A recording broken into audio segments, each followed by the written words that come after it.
Le voy a pedir a Rusber si nos puede guiar a Dios en oración y después el tiempo es del pastor Marcelo. Amén. Amado Padre, gracias te damos, Señor, por este tiempo. Gracias, Padre, por la exposición de tu palabra, Señor, que seguimos aprendiendo de ti, Señor. Gracias por la bendición, Señor, que das por tener el siervo, Señor, que nos va a enseñar el día de hoy.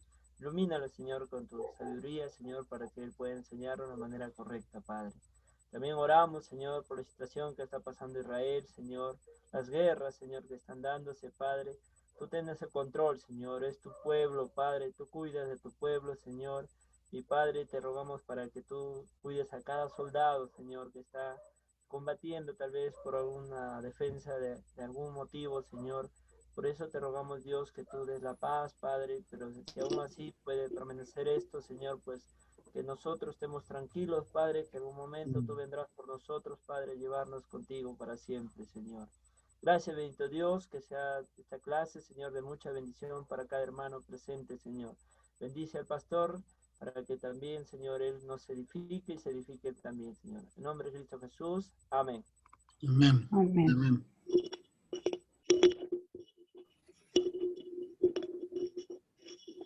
Bien, hermanos, muy buenas tardes.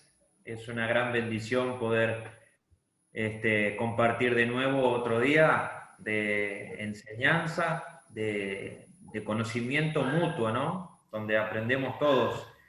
Esa es la idea, poder estudiar, poder llegar a un punto en el que seamos todos edificados, ¿no? La acumulación de conocimiento siempre es buena, siempre y cuando se aplique a la vida cotidiana, a nuestra vida personal. Entonces vamos a meternos ya de lleno en lo que son las notas para repasar un poquito lo que estuvimos aprendiendo el martes pasado. Empezamos a ver qué era el término hermenéutica, en qué consistía la hermenéutica bíblica. Hay una hermenéutica secular también, que es el estudio de un texto, ¿verdad? O sea, reglas que se aplican tanto a la Biblia como un texto afuera de lo que tiene que ver con la Biblia, un texto en particular. Por ejemplo, en el liceo a nosotros nos hacían estudiar y nos hacen estudiar todavía pasajes de la Biblia. A mí me tocó en lo personal el Salmo 1 y el Salmo 8 para estudiar en el liceo, a otros les toca otros pasajes, ¿verdad? Pero siempre desde la mirada literaria, no desde un punto, como lo vamos a ver ahora, o quizás, como ustedes si leyeron el capítulo 1 del libro, van a ver que ahí hace mención de que muchos de los eruditos en interpretación de textos y en lo que tiene que ver con la hermenéutica, tienen acceso al conocimiento bíblico porque pueden leer la Biblia, conocen al detalle lo que significa la Biblia, saben interpretar y discernir lo que quiere decir un texto, pero no se sujetan a lo que dice el texto, ¿verdad? No se apropian de la verdad de la palabra de Dios, porque lo toman solamente como eso, como un texto, ¿verdad? Histórico, alegórico, como quieran o quieras llamarle, pero no como nosotros lo vemos, que es la palabra de Dios.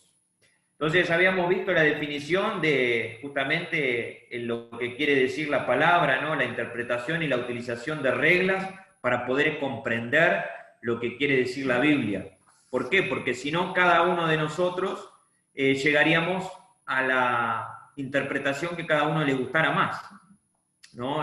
Somos 3, 6, 9, 10, 11, 12, 13 conectados ahora, ¿verdad? Y habría 13 interpretaciones distintas de un texto. Entonces, eso no puede ser así, porque entonces, ¿quién tiene la verdad? Por eso tenemos que seguir ciertas normas, ¿verdad? De autenticidad y de interpretación de un texto. ¿Para qué? Para poder decir, bueno, esto es así y no es como dice fulano o no es como dice mengano. Y cuando nosotros tenemos en nuestras manos un libro, el libro es la expresión del deseo de alguien que quiso comunicar algo. Por ejemplo, en el libro particular de hermenéutica, fue el deseo del autor compartir su conocimiento y sus hallazgos con el público en general que desee comprarlo. Cuando vamos a una librería y encontramos toda una pared o un salón entero lleno de libros, tenemos ahí la expresión literaria de varios hombres que tuvieron el deseo de compartir eso. Es decir, un día alguien tuvo el deseo de compartir lo que había en su corazón, escribió un libro. Lo que había en su mente, escribió un libro. Y ahí nosotros tenemos el conocimiento al alcance de nuestra mano. La Biblia no es el deseo de un hombre que se levantó un día y comenzó a escribir un libro de principio a fin, sino que es una recopilación de varios libros que forman en su totalidad la Biblia, que es la palabra de Dios, y tenemos que el autor es Dios mismo. Y no es diferente en el sentido de que la Biblia es la revelación y es el deseo de Dios de que nosotros podamos conocerle y que nosotros podamos también conocer lo que Él quiere que sepamos acerca de su esencia, de sus atributos, de su eternidad, de cómo Él formó el mundo, el universo de la nada. Entonces, lo que tenemos en cierto sentido es como el resto de los libros, el deseo de Dios de darse a conocer, pero no fue en el autor humano el deseo propio de Él de dejarlo allí esbozado en el papel, sino que fue el deseo de Dios de inspirar, de impulsar y de alentar a estos hombres a que escribieran lo que Dios les estaba allí poniendo delante o revelando, ¿no? Teníamos nosotros ahí también, viendo las notas, la revelación en cuanto a la revelación general, que es lo que nosotros podemos observar cuando salimos afuera, nos vamos de paseo a un campo, miramos una maravillosa pradera llena de árboles, pajaritos volando, ¿verdad? Y tenemos toda esa manifestación de hermosura, y ahí podemos decir claramente, acá alguien tuvo que haber puesto su mano para formar esto al detalle. Entonces, esa es la revelación general de parte de Dios. Y el pasaje central lo teníamos ahí en Salmo 19:1, donde dice que los cielos cuentan la gloria de Dios, el firmamento anuncia la obra de sus manos. Un día emite palabra otro día, ¿verdad? Y ahí sigue el Salmo 19 hablando de la maravillosa creación de Dios y cómo podemos encontrar a Dios si estamos dispuestos ahí en la creación. Pero eso no alcanzaba, veíamos, ¿por qué? Porque el hombre es pecador y su pecado le impide, porque su visión está coartada, está cegada, entonces le impide llegar al conocimiento pleno de Dios. Entonces tenemos la revelación especial, esa revelación puntual que Dios hace para con el hombre, y ahí tenemos nosotros, como dice un coro que creo que lo compartía el martes pasado, que dice, de maneras diferentes Dios habló, ¿no? Y por último a su Hijo envió para darnos el perdón y obtener la salvación. Ahí tenemos, ¿verdad?, la revelación de Dios a través de profetas primero, a través del Hijo, pero también tenemos nosotros en nuestras manos la revelación de la Escritura, la revelación de parte de Dios a través de diferentes hombres que fueron quienes formaron parte de ese grupo selecto que Dios escogió para dejarnos su revelación especial, que es la Biblia, la palabra de Dios. Y esa es la que estamos estudiando a través de la hermenéutica, cómo desentrañar las verdades de la palabra de Dios y cómo llevar a al conocimiento pleno, certero, y cómo no caer en el error de tantas otras creencias, por ejemplo, que hay en el mundo y que a veces puede llegar a la tentación, tristemente ha llegado a la tentación de muchos jóvenes, muchos que han empezado a mirar y observar el mundo, y decir, ¿por qué nosotros decimos que tenemos la verdad y ellos, por ejemplo, no? O, por ejemplo, va de acuerdo al lugar geográfico en el que vivís y a la condición histórica o cultural, y por eso para vos Jesús es verdad, pero para el otro es fulano, y para aquel otro, porque está en el otro lado del mundo, en Asia, es sultano. Pero ahí es donde le damos lugar a Satanás, y tristemente hemos visto muchos creyentes o que compartían con nosotros en la iglesia la oración al Señor, que se fueron.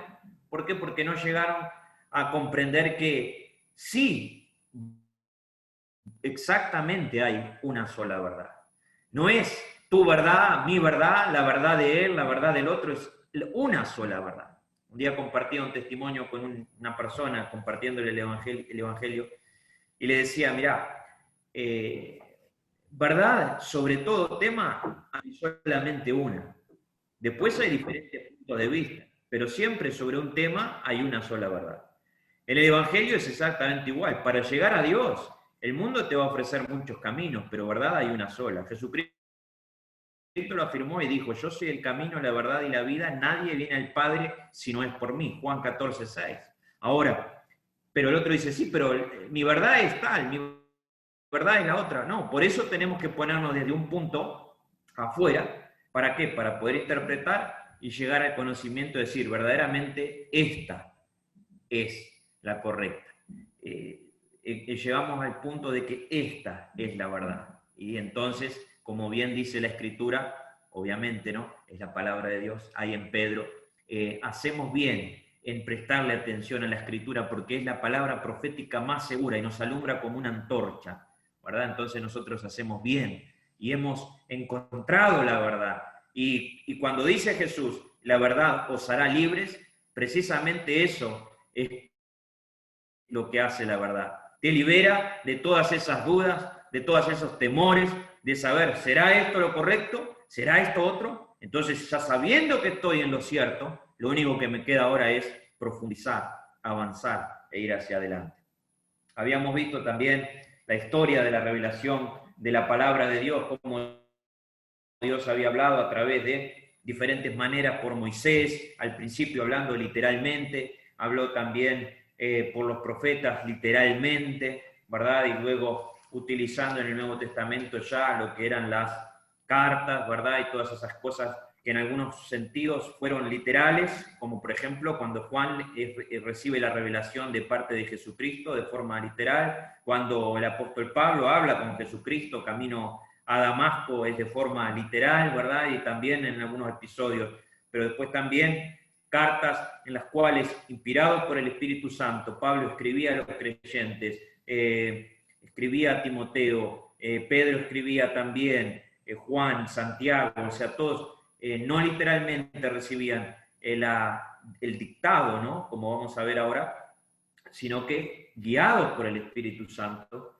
para escribir eso, que sirvió para las iglesias del entonces allí, Asia Menor, pero también para nosotros hoy, el siglo XXI, en el lugar donde estemos, sea Perú, sea acá en Uruguay, sea donde sea que nos encontremos, ¿no? Entonces, había unas preguntas ahí de repaso, que decía, ¿qué significa la revelación general? Bueno, eso que ya acabamos de ver, es la revelación de lo que vemos en la creación, donde se nos habla de esta revelación en la Biblia, ya vimos que en Salmo 19.1, pero también Romanos 1.20. ¿Podemos llegar a un conocimiento pleno de Dios por medio de la revelación general? Vimos que no. ¿Por qué? Porque los ojos del hombre están cegados por causa del pecado. Ahora, cuando esa ceguera es levantada por el conocimiento de Cristo, ahí sí ya podemos conocer plenamente a Dios y nos damos cuenta, muchas cosas encajan ya ahora que conocemos al Señor y el Espíritu Santo mora en nuestros corazones. ¿De quién es la Biblia? Un largo y divino testimonio. Si recuerdan la clase pasada, habíamos visto que la Biblia se centra en el personaje de Jesucristo, ¿verdad? Enfoca a Cristo. En Génesis ya podemos ver a Cristo al arranque. En Éxodo podemos ver a Cristo cuando se construye allí el tabernáculo, cuando están en el desierto. En Números, Levítico, Deuteronomio ya podemos ver a Cristo en muchas de las leyes, ¿verdad? Y ordenanzas que habían ahí en el Pentateuco. Podemos ver a Cristo en muchas otras partes más del Antiguo Testamento. Podemos ver a Cristo, obviamente, en los Evangelios y más claramente en el relato de la iglesia primitiva, desde Hechos hacia adelante. Entonces, todo enfocado a Cristo, se centra en Jesucristo y el protagonista allí, ¿verdad? Donde apunta es a Jesucristo, y Jesucristo sometiéndose al Padre, ¿verdad? Mostrando allí su misión cuando estaba en el ministerio terrenal. ¿Podemos aceptar las revelaciones nuevas a la par de la Biblia? ¿Sí o no? No. No podemos aceptar revelaciones nuevas a la par de la Biblia, como por ejemplo, y voy a ser literal, el libro del Mormón, por ejemplo, el libro de Ellen White, que lo utilizan los adventistas para poner ahí acotaciones a lo que dice la Biblia, y como más modernas podrían ser y aplicadas a la vida actual. Podemos seguir con otros escritos que sean, pero no es el punto, ¿verdad? Dar detalle de esos escritos, porque es mejor ni meterse con esas cosas. Pero esas son como revelaciones nuevas que ha recibido supuestamente la iglesia. Esas son totalmente falsas. Es como cuando vas por la caja de un supermercado y ahí la cajera pasa, ¿verdad?, esa maquinita para identificar si el billete es verdadero o es falso. Si es verdadero, hay que seguir adelante, ¿verdad? La compra es efectiva, pero si es falso, por más que le hables a la cajera y le digas, ¿verdad? No, pero miralo de vuelta, pero es casi igual, y no, es falso. Y por más lindo que sea el libro, por más buenas que sean las enseñanzas de esos libros que aparentemente ayudan a la vida en sociedad y moral del creyente, sea mormón, sea testigo de Jehová, sea adventista, esas cosas, por más que sean buenas al ojo del hombre, ¿verdad?, o a la concepción del hombre, son falsas. A la luz de la Escritura, de la palabra de Dios, son falsas. Entonces no tenemos ni siquiera que considerarlas. Eso, hermanos, es clave. Entonces, a veces puede ser que también no venga por escrito, sino que venga de forma expresa, hablada, ¿verdad?, verbal. ¿Por qué? Porque aún dentro de las iglesias evangélicas, hermanos, hay muchas corrientes también que corren el mismo peligro de aceptar que por ahí venga un hermano y que venga otro, que venga incluso un pastor y diga, Dios me dijo tal cosa, me habló, y el martes pasado lo habíamos mencionado eso, ¿verdad? Que no quiere decir que Dios no te pueda hablar de forma puntual, que Dios no te pueda hablar y motivar a hacer algo puntual de acuerdo a su palabra, pero no te va a venir a decir, mirá, hermano, andá, hijo mío, y mañana decirle esto a la iglesia, así. No, Dios nunca va a venir así de esa forma. Andá y decirles esto, mirá, porque se me olvidó de poner esto en la Biblia, mañana andá a la reunión y decirles tal y tal cosa, para ahora, para el siglo XXI. Hermano, eso no es así. Y dice Pablo de forma muy, muy concreta y con mucha preocupación, si alguno viniere diciendo algo, ¿verdad?, como por carta nuestra, o aún un ángel del cielo, ¿verdad?, viniera diciendo, mirá, esto es así, así, no lo creáis, no, ni siquiera lo escuches. Cuidado con esto, hermano, cuidado con esto. El poder de Satanás es justamente engañar. La estrategia de Satanás es engañar. Él quiere engañar. Entonces va a usar lo que sea, ¿para qué? Para mostrarte cómo es Él, no, para mostrarse como que es Dios, como que es Cristo, y eso va a suceder en los últimos tiempos y está sucediendo hoy también. ¿Y cómo llegaron los 66 libros a conformar la Biblia? Bueno, vamos a ver parte de eso también esta tarde, ¿no? Pero vamos a la parte en la que teníamos ahí de tarea, primera de Juan, capítulo 2, versículos 15 al 17. Agradezco a los hermanos que tomaron el tiempo para mandar el trabajo, ¿verdad?, realizado, muy bien, pero hay tiempo igual para los otros que quizás no pudieron también para hacerlo. Primera de Juan, capítulo 2, Marcel, versículo... Perdón, sí. Tengo dos más, pero vos sabés que hubo dos hermanos que me preguntaron hoy y yo pensé que era como que iban a compartir o que ibas a preguntar en clase, y yo le dije, no hace falta que lo manden. pero Sí, sí, me equivoqué en está esa. bien. Entonces que lo No, mande no, por escrito. tranquilo, estás perdonado. Bueno, No, no, no, sí, lo vamos a compartir. Digo, si quería mandarlo, eh, obviamente, o sea, no es para calificar si está bien o está mal, porque la tarea era sencilla, en el sentido de que era solamente leer y tratar de poner estos versículos en un contexto, ¿no? Y sí, lo vamos a compartir ahora. Y dice así, vamos a leerlo, primera de Juan 2, 15 al 17. Dice, no améis al mundo ni las cosas que están en el mundo. Si alguno ama al mundo, el amor del Padre no está en él. Porque todo lo que hay en el mundo, los deseos de la carne, los deseos de los ojos y la vanagloria de la vida, no proviene del Padre, sino del mundo. Y el mundo pasa y sus deseos, pero el que hace la voluntad de Dios permanece para siempre. Ahí tenemos dos versículos conocidos, preciosos, fundamentales para nuestra vida cristiana. ¿Por qué? Porque arranca con una preposición ahí, con una advertencia clara.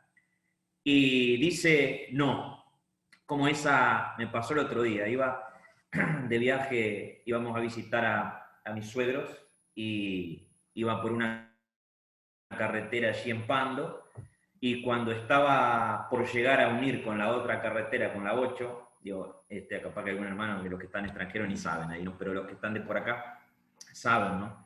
Y claro, no, siguiendo el GPS, y el GPS ya conocía el camino, pero solo para escuchar a la galleguita un poquito nomás.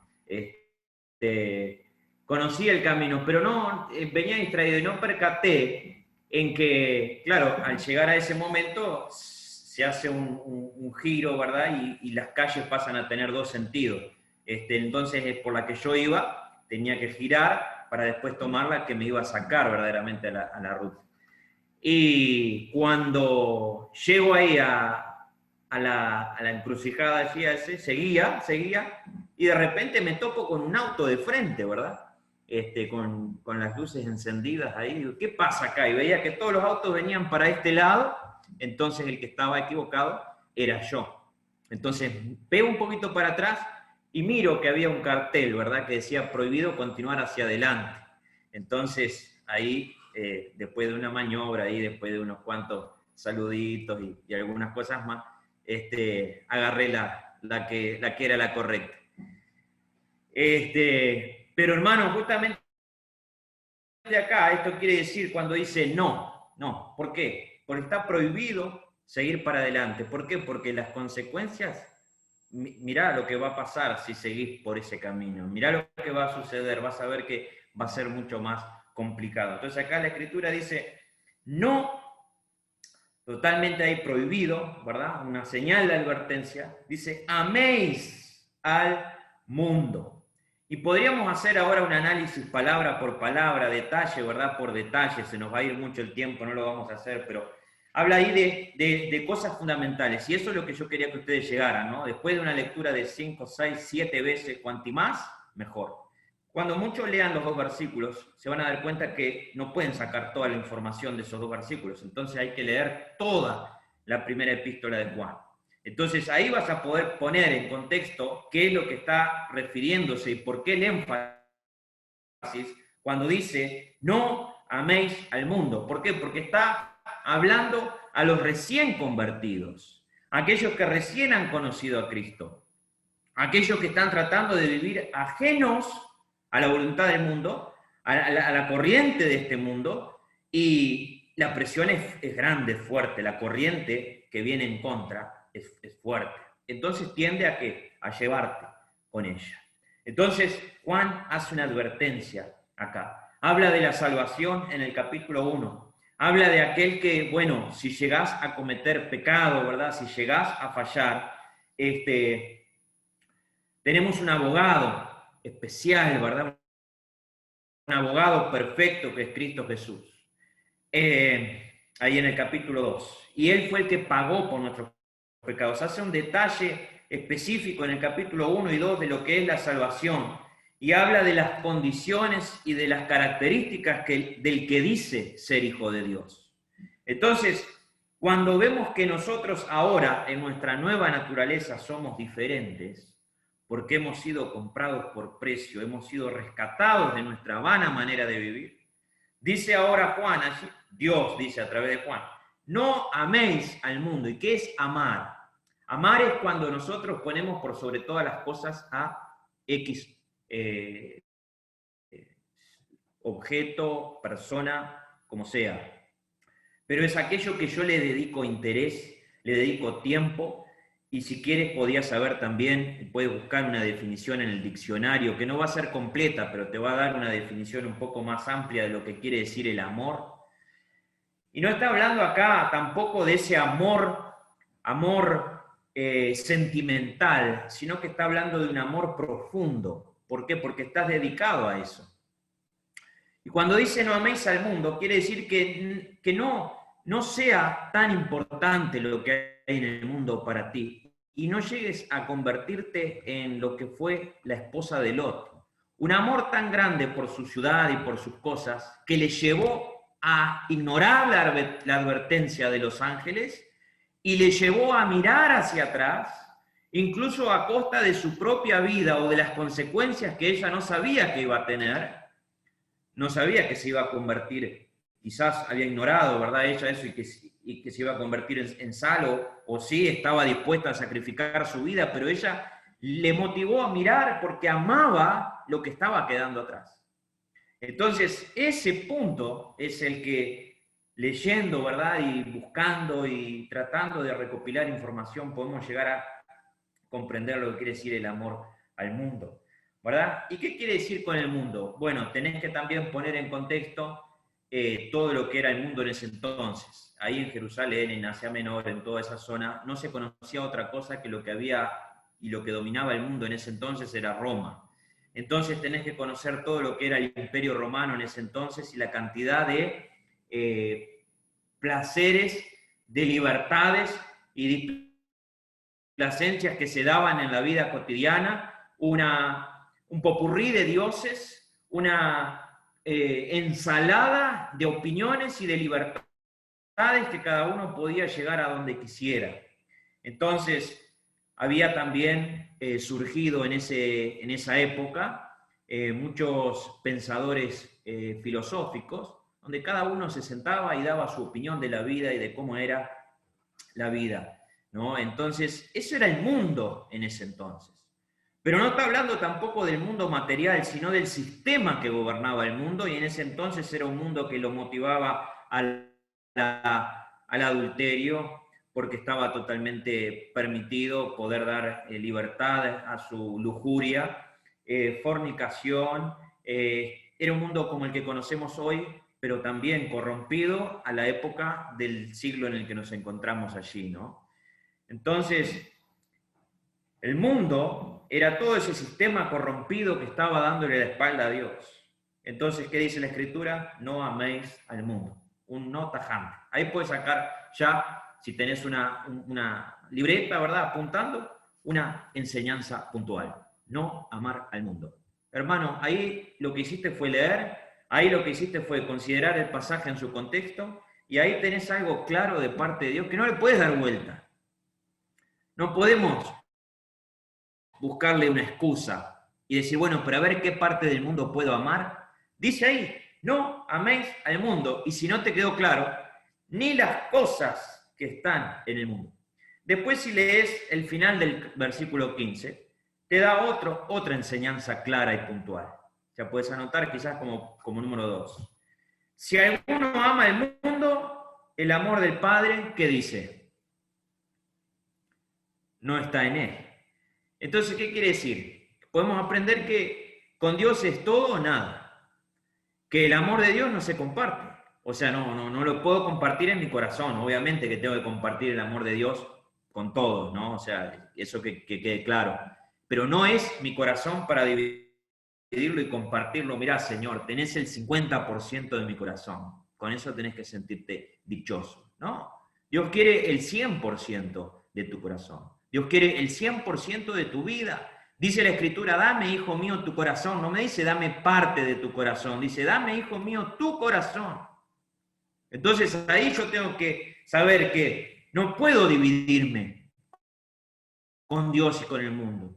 No puedo dividirme en un 60-40. No puede haber ni siquiera 10% de parte del mundo en mi corazón. Entonces, ahí ya es otra enseñanza clara, otro paso en la hermenéutica que hiciste que te ayudó ¿a qué? A conseguir otra enseñanza puntual para tu vida específica. ¿Fue difícil? No, es leer, es tratar de enmarcar, ¿verdad? Y estar dispuesto, hermano, eso es fundamental, porque si no nada tiene sentido, estar dispuesto a obedecer lo que dice la Biblia, ¿no? Porque podemos tener dos actitudes acá. Podemos nosotros hacer como los discípulos cuando el Señor los llamó y le dijo, venid y síganme, y ellos, dice, en el instante, dice, dejándolo todo, le siguieron. Podemos ser esos, y Dios quiere que seamos esos, que obedezcamos inmediatamente. Ahora, podemos ser también como el joven rico, que tuvo el acceso a Cristo, que estuvo con Cristo, habló con Cristo, la palabra de Dios estuvo expuesta en la Escritura delante de él, conocía los 10 mandamientos, conocía las Escrituras, conocía todo, pero ¿qué dice? Se fue triste porque tenía muchas posesiones y no estuvo dispuesto a renunciar. Y cuando tú, hermano, estudias la Escritura, podés hacer lo mismo. Podés obedecer o podés leer, podés estudiar, podés deleitarte estudiando, pero decir, igual yo no voy a aplicar esto a mi vida, no lo voy a obedecer. Y uno podría decir, y tú podrías decir, pero ¿cómo voy a hacer eso? Y quizás no lo haces conscientemente, pero lo hacemos inconscientemente. Cuando no obedecemos la Escritura, inconscientemente estamos diciendo, Señor, todo muy lindo, pero no. Entonces, cuando nosotros decidimos ir en contra del sentido, como me pasó a mí, ¿verdad? Marcando la flecha, voy a tener consecuencias. Cuando yo decido ir en contra de lo que dice acá la palabra de Dios, no améis al mundo, y dice, si alguno ama al mundo, es decir, comparte su corazón con otras cosas, si yo no soy el todo en tu vida, entonces van a haber problemas. No esperes todas esas bendiciones que hablan, ¿verdad? Cuando veas que las cosas no pasan como para algunos, ¿por qué? Porque tú decidiste compartir tu corazón, dividirlo y tener algo sí de Dios y dejar que Dios haga parte, pero también decidiste seguir con el mundo. Entonces Cristo fue muy claro cuando dijo, ninguno puede amar a dos señores. Y hablaba del dinero, pero el dinero justamente es parte del mundo. Y ninguno puede amar, o amás a Dios o amás al mundo, no podemos estar en esa disyuntiva. Y con Dios es todo o nada. Entonces ahí tenemos, hermanos, una enseñanza profunda en cuanto, en un versículo. ¿Se dan cuenta lo que te lleva la hermenéutica? Y podríamos seguir más, y si vas y agarrás un comentario, después de haber leído unas cuantas veces y haber dejado que Dios te hable personalmente a ti primero, después agarrás un comentario, podés ver lo que era la historia del Imperio Romano en ese entonces, quiénes gobernaban en ese entonces, cómo era la cultura en ese entonces, cómo era la gente en ese entonces, con qué pecados luchaban los cristianos de ese primer siglo, cómo era ser cristiano en ese entonces, si agarras un libro de historia, y sumarte de cantidad de otras cosas extras que te van a ayudar a tener un conocimiento más amplio. Pero lo puntual, cuando nos contestamos esa pregunta, ¿qué está diciéndome Dios? Dios te dice, no améis al mundo, y Dios no se comparte. O sea, Dios no se divide. Dios no es a medias, es todo. Versículo 16, los deseos de la carne, los deseos de los ojos y la vanagloria de la vida no proviene del Padre, sino del mundo. Entonces, ¿qué ahí te enseña la Escritura? También puedes hacer otro diagrama en tus notas y ver que hay diferentes áreas donde el mundo ataca, ¿verdad? Por donde el mundo entra, ¿no? Y dice ahí, todo lo que hay en el mundo, ¿no? A nivel general, todo lo que hay en el mundo. Pero dice, los deseos de la carne. Y ahí podríamos hacer una lista detallada de todo lo que son los deseos de la carne. Podés ir a otro pasaje, porque si tenés una concordancia también que te ayude a ir a otro pasaje que nombre quizás una palabra similar que encontraste acá. Si hablo de los deseos de la carne, eso me va a llevar a Gálatas, por ejemplo, me va a llevar a otros escritos donde la palabra de Dios dice que los deseos de la carne son esto, esto, esto, esto y esto y esto. Vemos también que dice, ese es el primer punto, ¿verdad? Ahí, los deseos de la carne sería, ¿no? Todo lo que son esos deseos lujuriosos, ese deseo carnal, ese deseo animal, que muchos filósofos en aquel tiempo lo decían, ¿no? Todos esos deseos con los cuales se han hecho muchas historias a nivel mundano, ¿no? A nivel terrenal, de películas, etcétera. ¿Por qué? Porque el hombre, en su conocimiento, aunque no pleno, porque no tiene el Espíritu Santo, sabe de lo que estamos hablando, sabe de lo que es ese deseo mundanal, carnal, bajo, ¿verdad? Que es condenado por la palabra de Dios. Dice, los deseos de la carne, todo aquello que nace de mí mismo. Cristo, ¿se acuerdan que dijo el Señor Jesucristo? ¿De dónde salen las guerras, los homicidios, los pleitos, los celos? ¿Se acuerdan de dónde salen? Cuando le reprochaba, ¿verdad? Y a los que acusaban a los discípulos que no se lavaban las manos, y decirle, estos se están contaminando. Y dice, no es lo de afuera que contamina al hombre, sino que lo de su propio corazón sale, eso es lo que contamina al hombre, el corazón. Entonces dice, los deseos de la carne, nuestro cuerpo pecaminoso. Dice, los deseos de los ojos. ¿Cómo arrancó todo, hermanos? Allá en el huerto de Edén. ¿Se acuerdan? Cuando Eva, ¿qué hizo? ¿Escuchó a la serpiente? Sí, pero ¿qué también hizo? Vio que el fruto era codiciable, que era agradable. Vio con sus ojos. ¿Cuántas veces el diablo ha tratado de entrar en tu vida por causa de, o por medio de los ojos? ¿Cuántas cosas vemos que no tendríamos que ver? ¿Cuántas cosas podrían hacernos daño, verdad? Y nos hacen daño cuando permitimos que entren por nuestros ojos. A veces pensamos en cosas prohibidas, ¿verdad? De la computadora o de la televisión, pero no. Hermano, cuando estamos tentados viendo algo ahí para comprar, para gastar, que sabemos que si lo hacemos, si lo compramos, si lo tomamos, ¿verdad? Porque es tan lindo y es tan bueno, sé que voy a arruinar mi economía, mi presupuesto. ¿Y qué? Bueno, pero hay cuotas, hay préstamos, hay esto y lo otro. Pero Dios nos llamó a ser, ¿qué? Buenos administradores. Buenos administradores. Entonces no es solo cosas feas que miro con los ojos, sino que a veces soy tentado a cometer o hacer cosas, permitiendo que mis ojos me lleven justamente a hacerlo, y no es siempre aquello que nosotros pensamos, sino que tenemos que ir profundizando y tratando de ver en qué cosas cotidianas de la vida este texto se aplica a mi vida. Dice, los deseos de los ojos y la vanagloria de la vida, la vanagloria de la vida. Como les decía, en este contexto nosotros estamos bajo el dominio del Imperio Romano. Durante el dominio del Imperio Romano, lo que todos querían era ¿qué? Ser el más glorioso y el más poderoso. Los césares se mataban entre ellos, ¿para qué? Para poder tomar el control. Los gobernadores, autoridades, todos querían ser los primeros, los que dominaban. Y eso bajo el Imperio Romano. Cayó el Imperio Romano, vino el Imperio Medo-Persa, el Imperio... se terminaron, los imperios, ¿verdad? El otomano después, pero no vamos a entrar en historia. Pero el corazón del hombre, sea antes del Imperio Romano o después, siempre fue el mismo. Quieren tener el poder, quieren llegar a ser lo máximo, ¿verdad?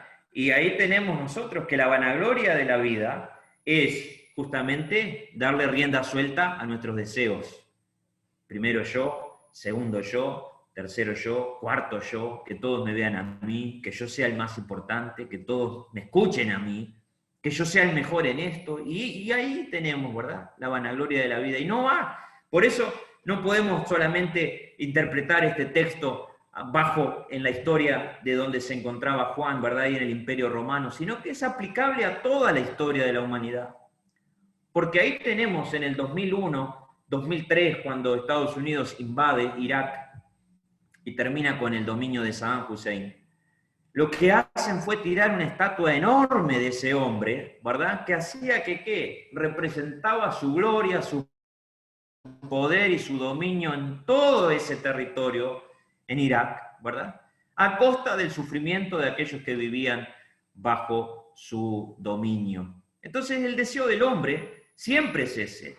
Y hoy lo criticamos y podemos decir cuántas cosas feas hacía ese hombre, o podría ser este otro, o podría ser aquel otro. Pero si rascas bien en tu corazón, hermano, en tu vida y yo en la mía, vamos a descubrir tristemente que nosotros también podemos albergar ese deseo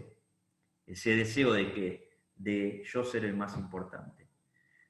Porque está ahí impregnado, y contra eso tenemos que batallar. Los deseos de la carne, dice ahí la Escritura, ese deseo de vanagloria, de que yo sea el primero, de que yo sea lo más importante, de que yo siempre tenga la razón, de que todo se tiene que hacer como yo digo, y no tengo por qué ser el presidente de la República o el dueño de una empresa, en tu propio hogar, en tu familia. Ahí podemos nosotros cometer errores, ceder a esta tentación. Entonces ahí tenemos, no proviene eso del Padre, sino que viene del mundo, ¿no? Y si queremos nosotros entender bien, nos vamos a dar cuenta que en definitiva quien está atrás del mundo, ¿quién es? Satanás. Y te lo dice el mismo libro de Primera de Juan. Si vas al capítulo 5 al final, te dice el versículo 19. Sabemos que somos de Dios y el mundo entero está bajo el dominio del maligno. Entonces ahí nos damos cuenta, en este estudio de estos dos versículos, de varias enseñanzas fundamentales, puntuales. Te das cuenta de que la palabra de Dios es toda una unidad, está entrelazado, porque estos versículos del 15 y 16 te llevan a los escritos de Pablo, a los Gálatas, a los Efesios, es decir, que no era uno para una cosa, otro para otra, todo es una unidad.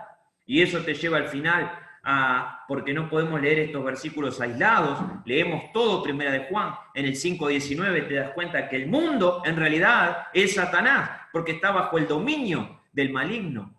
Entonces ahí todo te va quedando claro y todo te va quedando en razonamiento bien detallado, si lo podés escribir, si lo querés analizar, si lo querés armar. Y eso puede ser excelente para un sermón, puede ser excelente para compartir un devocional, pero lo más importante es excelente para tu estudio personal, para que puedas comprender que el estudio detallado de la Escritura te lleva a una profundización más amplia y a poder conocer mejor lo que Dios quiere decirte a tu vida.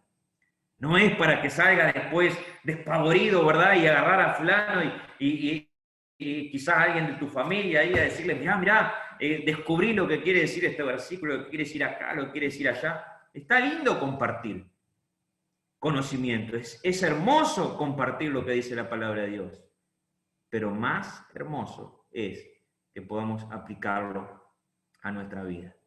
¿Se dan cuenta, hermanos, lo que es la hermenéutica? No es nada complicado en sí. Podemos ir mucho más adentro y complicar mucho más, ¿verdad? Porque si tuviste la oportunidad o si vas a leer el primer capítulo del libro de hermenéutica, vas a ver que hay mucho análisis técnico, en el cual vos vas a ver que hay que analizar el texto, hay que analizar la historia del texto, hay que analizar el estilo de quien lo escribía. ¿Por qué? Porque nosotros tenemos la palabra de Dios, que es la verdad, en el original, pero los originales son inalcanzables. A lo largo del tiempo se fueron haciendo muchas copias, y hoy tenemos nosotros las copias exactas de los originales. Pero ahí tenemos nosotros también que aprender a discernir las copias falsas. Tenemos que aprender a discernir las copias herejes, ¿verdad? Y muchas otras. Que nosotros acá no lo vamos a hacer. Pero sí hay hermanos que están en eso, ¿verdad? Hermanos que están exclusivamente en otro nivel, en el sentido de acceso a esos escritos, ¿verdad? Y pueden tener ahí esa oportunidad de estudiar, de ver, de considerar, de ver los textos, ¿verdad? Y cuando tú vas a tu Biblia y vas a la tapa, y cuando vas a donde te dice Santa Biblia, ¿no? Y donde te dice allí al principio, versión Reina Valera, 1960, ¿no? En mi caso, puedes tener la versión 1995, puedes tener otra versión también, pero ¿qué pasa? Ahí tenemos nosotros, quizás alguna vez te llamó la atención, ¿qué quiere decir eso, Reina Valera? ¿No? Y cuando yo recién conocí a Cristo y empecé a leer la Biblia, miraba, ¿no? Decía Reina Valera, pero después con el tiempo entendí que es un conjunto, ¿verdad? En ese caso, de estos hombres, Casidoro de Reina y Cipriano de Valera, que fueron aquellos que se tomaron justamente ese trabajo de hacer una revisión detallada de esa copia del original para poder traducirla al castellano y poder nosotros tener la certeza de que no estamos leyendo una copia con errores. Estamos nosotros leyendo una copia fidedigna y exacta por hermanos piadosos que tomaron el trabajo de ¿qué? De hacer esa revisión. Y cuando te dice ahí, revisión 1960, fue que allá Cipriano, Casidoro de Reina y Cipriano de Valera, por el 1500 y pico, hicieron ese trabajo y después los que le siguieron fueron haciendo revisiones, actualizando un poco el modismo a las épocas actuales, pero nunca alterando el mensaje.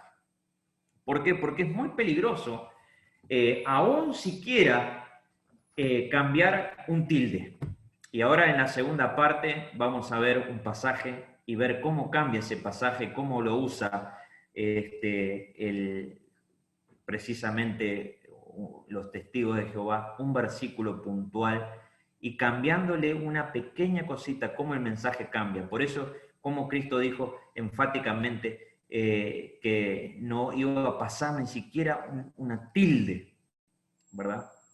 La precisión que hay que tener al considerar la palabra de Dios tiene que ser total, ¿no? Y por eso tenemos que dar gracias a Dios por esos hermanos que tomaron el tiempo, que tomaron el trabajo y que estuvieron en las manos del Señor. ¿Para qué? Para que hoy puedas, ahí sentado en tu hogar, abrir una copia exacta de lo que eran los originales, ¿verdad? Y poder leer con tranquilidad y con seguridad la palabra de Dios.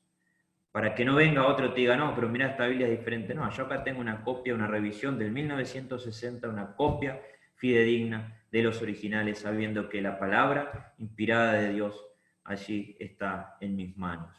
Así que, hermanos, creo que llegamos ahí al tiempo de hacer un corte y bueno, unos 10 minutos creo, y después podemos continuar. Dale, excelente, Marcelo, excelente. Sí, tenemos unos 10 minutitos. Si alguno quiere aprovechar también a poder enviarle la tarea que me mandaron a mí, o yo se la reenvío a los que me mandaron. Excelente, ¿verdad? Y bueno, en 10 minutos nos vemos para la segunda parte. Son y 50, así que a las en punto arrancamos, a las 8 en punto. Señor les bendiga.